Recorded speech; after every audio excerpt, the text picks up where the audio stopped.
Bonjour à tous et bienvenue sur Émilie Biologie. Aujourd'hui, nous sommes dans le deuxième épisode de Pose ta question.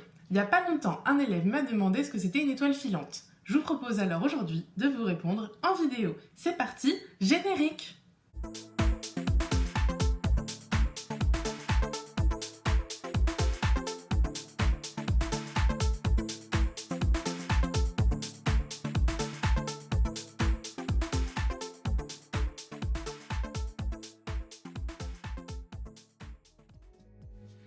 Et non, les étoiles filantes ne sont pas des étoiles qui se décrochent du ciel.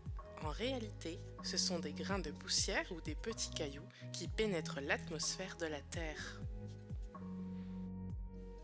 Notre Terre est entourée d'une couche d'air qui nous permet de respirer.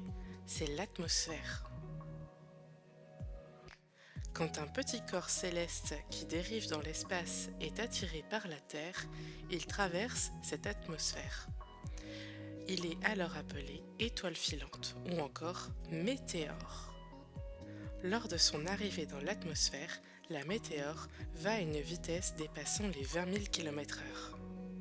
Ça va tellement vite que le frottement de la météorite avec l'air arrache les électrons des atomes et provoque une traînée de lumière brillante dans le ciel qu'on appelle le plasma.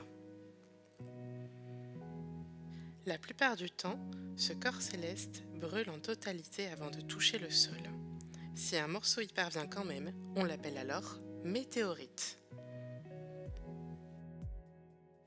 Il est possible de voir des étoiles filantes toute l'année. Il en tombe même le jour, mais on ne les voit pas. Certaines périodes de l'année sont quand même plus propices à l'observation des étoiles filantes.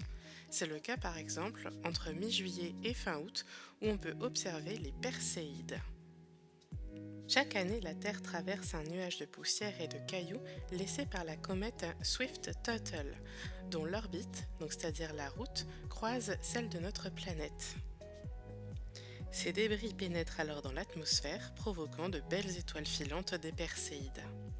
Sans pollution lumineuse et sans nuages, on peut voir entre 80 et 100 météores par heure pénétrer l'atmosphère lors des Perséides.